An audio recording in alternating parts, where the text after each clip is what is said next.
आज की रात्रि को 12 बजे से करेंसी नोट लीगल टेंडर नहीं रहेंगे। नरेंद्र मोदी सरकार सख्त फैसले लेने वाली सरकार, जो किसी भी हद तक जाने से घबराती नहीं है।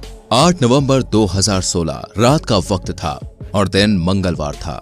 रात के 8 बजे सभी लोग न्यूज चैनल देखने लगे तो सभी न्यूज चैनल पर एक साथ प्रधानमंत्री नरेंद्र मोदी दिखाई देने लगे। टीवी पर आने के साथ ही उन्होंने कहा कि कुछ गंभीर विषय और कुछ महत्वपूर्ण फैसलों पर चर्चा करूंगा और फिर अचानक से कहा कि 500 रुपए और 1000 ये मुद्राएं अमान्य होगी। प्रधानमंत्री ने इसके पीछे कई तर्क दिए, लेकिन अब की बार नोटबंदी नहीं, नोट बदली है भैया। कांड पिछला नहीं, बात अगली है। दोस्तों, आप सभी को तो पता ही चल चुका होगा कि 2000 के नोट अब लेने देने बंद कर दिए गए हैं, लेकिन आप 30 सितंबर तक बैंक में जाकर इन नोट को बदलवा सकते हैं। लेकिन क्या कभी आपने सोचा है कि 2016 में 500 और 1000 और अब यानी 2023 में चलन से बाहर हुए 2000 के नोटों के साथ आखिर सरकार ने क्या किया होगा? अगर नहीं जानते तो आज के हमारी इस वीडियो में हम आपको बताएंगे आखिर बैन हुए नोटों के साथ सरकार क्या करती है, और साथ ही ये भी बताएंगे कि सबसे पहले नोटबंदी कब हुई थी। इसलिए दोस्तों, इस वीडियो को एंड तक जरूर देखें। फ्रेंड्स, देश में पहली नोटबंदी साल 1946 में हुई थी। आप जान के हैरान हो जाएंगे कि ये नोटबंदी ब्रिटिश साम्राज्य के दौरान की गई थी। भारत के vice Roy governor general sir Archibald Wavell ने 12 जनवरी 1946 में हाई करेंसी वाले बैंक नोट डिमोनेटाइज करने को लेकर आदेश दिया था।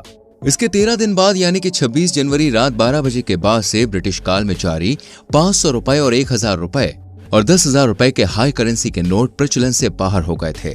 आजादी से पहले 100 रुपए से ऊपर के नोटों पर प्रतिबंध लगाया गया था। सरकार ने उस वक्त ये फैसला लोगों के पास जमा कालाधन वापस लाने के लिए किया गया था।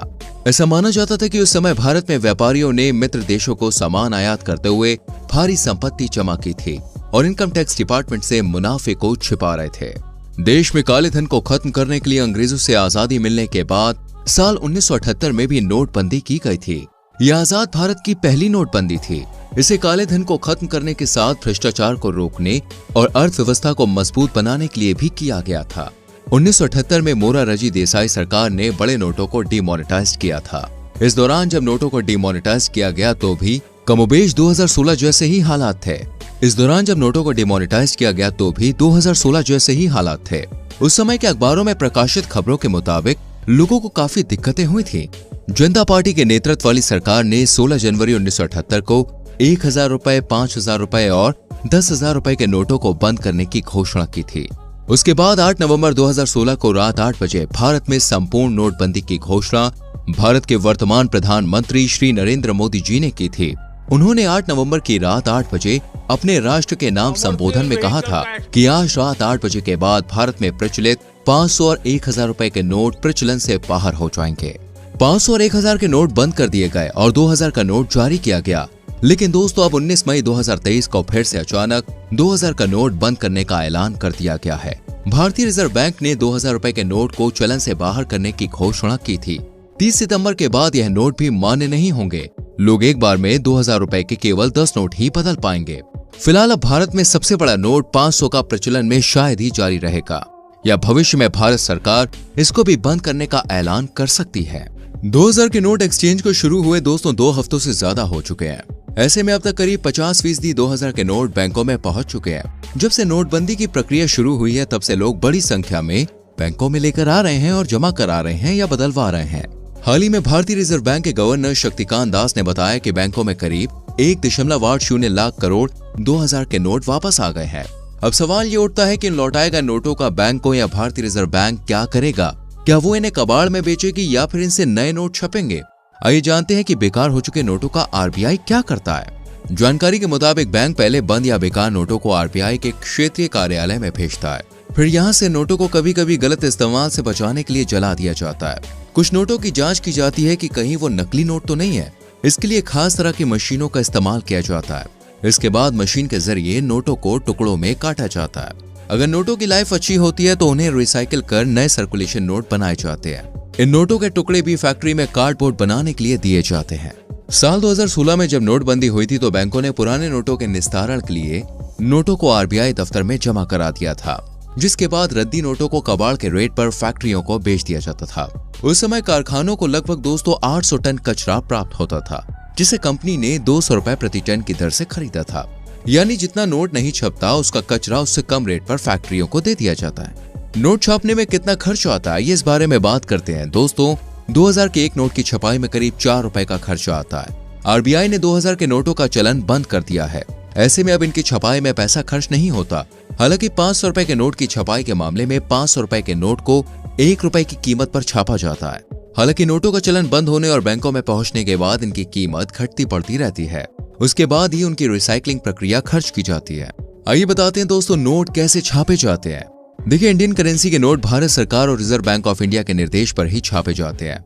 इनकी छपाई सिर्फ सरकारी प्रिंटिंग प्रेस में ही होती है। देश में सिर्फ 4 सरकारी प्रिंटिंग प्रेस है जहां ये नोट छपते हैं। इन जगहों के नाम है दोस्तों नासिक, देवास, मैसूर एवं सालबोनी। यही नोटों की छपाई का काम होता है। इसे छापने के लिए खास तरीके की इंक का इस्तेमाल किया जाता है। ये स्विट्जरलैंड की एक कंपनी बनाती है। अलग अलग इंक अलग अलग काम करती है। इसका पेपर भी खास तरीके से तैयार किया जाता है। आपको बता दें कि भारतीय रिजर्व बैंक नोट को कागज के बजाय कपास से बनाता है। कागज के नोट की उम्र ज्यादा नहीं होती, इसलिए आरबीआई नोट बनाने के लिए कपास का इस्तेमाल करता है। नोट बनाने में रत्ती भर कागज का इस्तेमाल नहीं होता दोस्तों। नोट बनाने में 100% कपास का ही यूज किया जाता है। कागज के नोट की तुलना में कपास के जो नोट होते हैं वो ज्यादा मजबूत होते हैं। भारत ही नहीं बल्कि दुनिया भर के कई देशों में नोट बनाने के लिए कपास का ही इस्तेमाल होता आया है। कपास के अलावा दोस्तों एडहेसिव सॉल्यूशन वगैरह का भी इस्तेमाल किया जाता है। इस कारण नोटों की उम्र लंबी होती है। नोट ज्यादा सालों तक बिना खराब हुए चलते हैं। बात करें नोटबंदी से होने वाले फायदों के बारे में तो दोस्तों आपको बता दें कि देश में 500 और 1000 रुपए की प्रतिबंधित करेंसी कुल करेंसी की 85% थी। करीब ये दोनों करेंसी देश में भ्रष्टाचार की पोशाक भी थी। नोटबंदी के फैसले के बाद से ही भ्रष्टाचार के लिए इस करेंसी का इस्तेमाल रुक गया। पुरानी करेंसी की जगह जारी हुई नई करेंसी को सरकार ने धीरे धीरे और सभी सुरक्षा मापदंडों के सहारे बाजार में संचालित भी किया, जिससे दोबारा अर्थव्यवस्था में काला धन एकत्र न हो पाया और कोई उपाय काम नहीं आया। अब बात करते हैं फ्रेंड्स कैशलेस इकोनॉमी के बारे में। देखिए, कैशलेस इकोनॉमी बनाने के लिए जरूरी था कि देश में ज्यादा से ज्यादा ट्रांजैक्शन डिजिटल के माध्यम से किया जाए। इससे करेंसी पर देश की निर्भरता कम होगी और रिजर्व बैंक और अन्य बैंकों के साथ केंद्र सरकार को करेंसी संचालन में कम खर्च करना पड़ेगा। कैशलेस इकोनॉमी का फायदा सरकार के रेवेन्यू में इजाफे के साथ साथ आम आदमी को भी होगा, क्योंकि उसका पैसा डिजिटल आदान प्रदान में ज्यादा सेफ रहेगा। नकली करेंसी पर लगेगी लगाम। जी हाँ दोस्तों, देश में सीमा पार से नकली करेंसी के प्रवाह की गंभीर समस्या थी। नकली करेंसी जिसके हाथ पहुंचती थी उसे उतनी कॉस्ट का तुरंत नुकसान उठाना पड़ता था। वहीं सरकार को भी इसकी रोकथाम के लिए बड़े नेटवर्क का सहारा लेना पड़ता था। करेंसी का कम इस्तेमाल, डिजिटल पेमेंट और बड़े डिनोमिनेशन की करेंसी से एक झटके में देश से नकली करेंसी साफ हो चुकी है। लिहाजा उम्मीद थी कि नई करेंसी के सुरक्षा मानक ज्यादा पुख्ता होने से अगले कई सालों तक अर्थव्यवस्था नकली करेंसी से सेफ रहेगी। तो दोस्तों, यह है सरकार के वो तरीके जिससे वो बैन किए गए नोटों को बड़ी ही आसानी से इस्तेमाल में ला सकते हैं। अगर हमारी आज की वीडियो आपको अच्छी लगी हो तो प्लीज लाइक और शेयर जरूर करें। आने वाली वीडियोस को देखने के लिए चैनल को सब्सक्राइब करके बेल आइकन प्रेस करें, जिससे आने वाली वीडियोस मिस ना हो। मिलते हैं अगली वीडियो में। Till then bye bye, take care.